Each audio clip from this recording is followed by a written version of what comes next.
Tag Me Beauty here, and I'm back with my 5 tips for starting locks. So I am now 9 months locked. I started my locks on January 20th, and I've gone through a lot of the awkward stage already, and so I need to come up with these 5 tips that help me get through that stage, and definitely some things that you want to consider when starting locks. So let's get right into them. So tip number 1 is to go to a loctician. This is so important. So I actually started my locks 3 times. So the first time I tried to start them myself, I did the comb coil method, and I discovered that my coils weren't coiling tight enough. That they weren't. I wasn't doing it tight. I wasn't spiraling the hair as tightly as I needed to in order for it to lock. So I ended up having my sister give it a shot, and she made my parts so big that the part to lock ratio wasn't what I wanted it to be.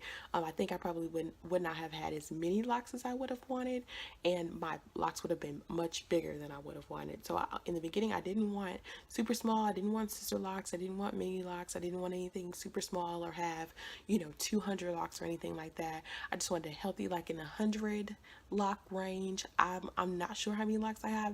Maybe in the 100 range, maybe a little over 100. And that's exactly what I wanted. I wanted a nice full head of hair, yet not as dense.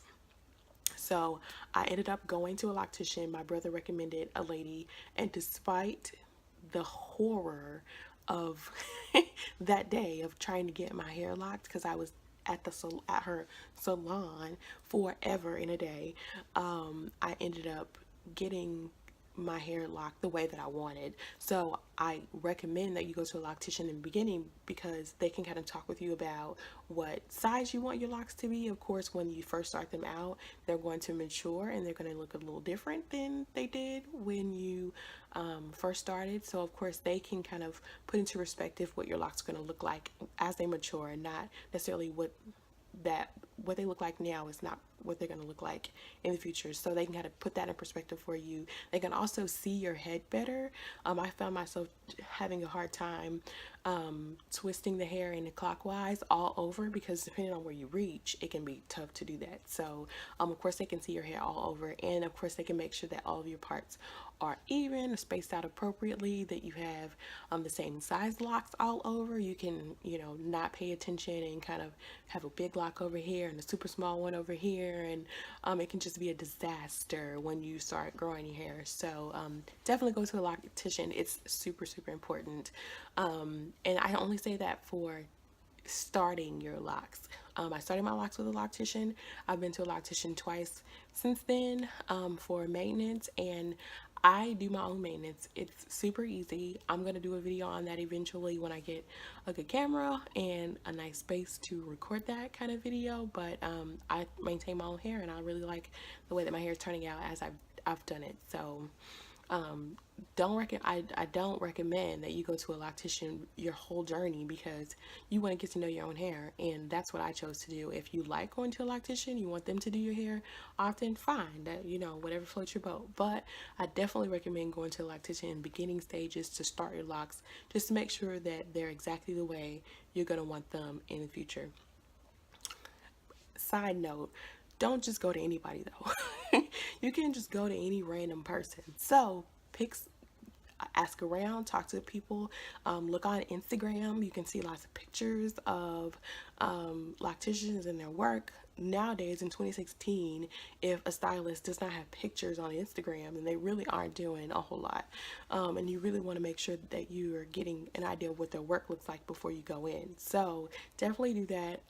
Like I said, tip number 1, go to a loctician, save you the heartache in the long run. Tip number 2 is to create your own regimen.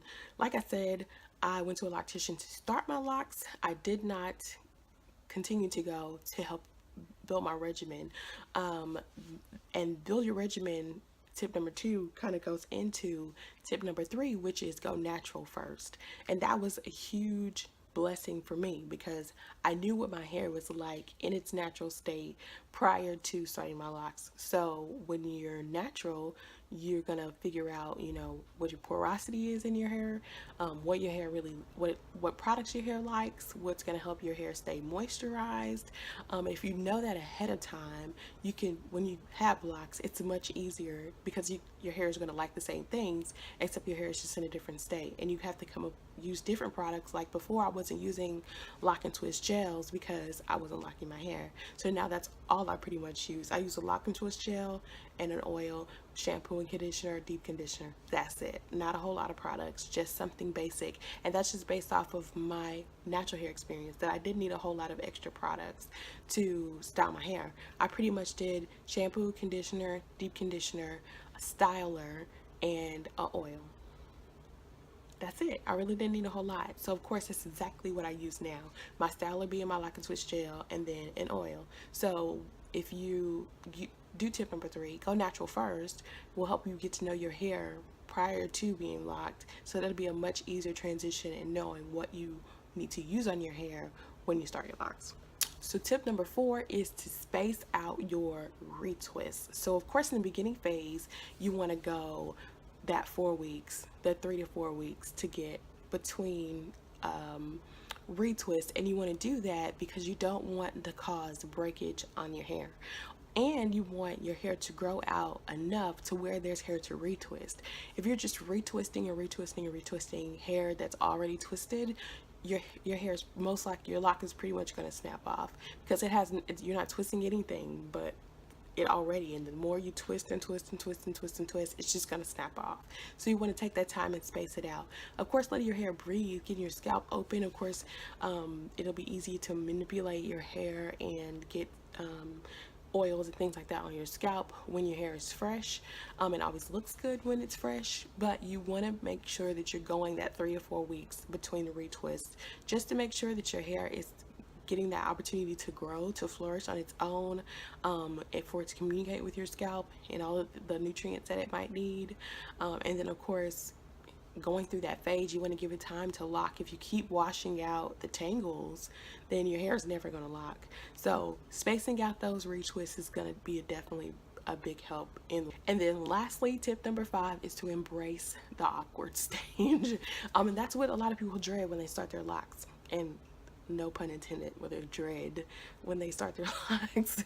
But I try to embrace my awkward phase. In the very, very beginning, my hair was really, really short, and I was kind of self-conscious about it. For the first few weeks, I wore wigs, and I have a video. If you haven't seen it already, I'll link it in the cards right here, of my lock protective style. And I did that because I just wasn't comfortable with my hair yet. It was at a really, really short, awkward phase, and of course I had done a big chop before, so my hair, not like my hair hadn't been short before, but it just looked different.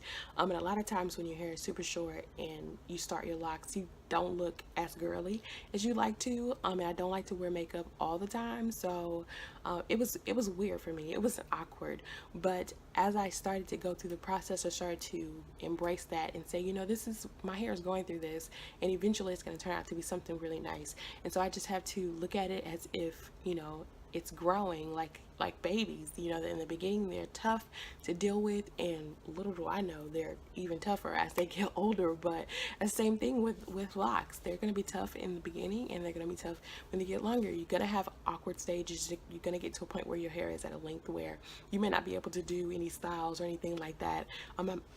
Excuse me. I'm actually thinking about leaving my hair in this length because I like the way that when I style it, I like the way that it frames my face when I wear my hair down. So it's just up to you. Just embracing where your hair is in that stage and doing what you can with it. If it's super short, you can't really do any pinning up or anything like that, get some headbands, get some scarves, you know, jazz it up with some accessories. Those are definitely some options to help you embrace that awkward phase. But definitely doing that is going to help you appreciate your journey in the long run. Give it a big thumbs up if you enjoyed these tips and you think they're going to help you on your lock journey. If you have any questions or concerns, leave them in the comments below.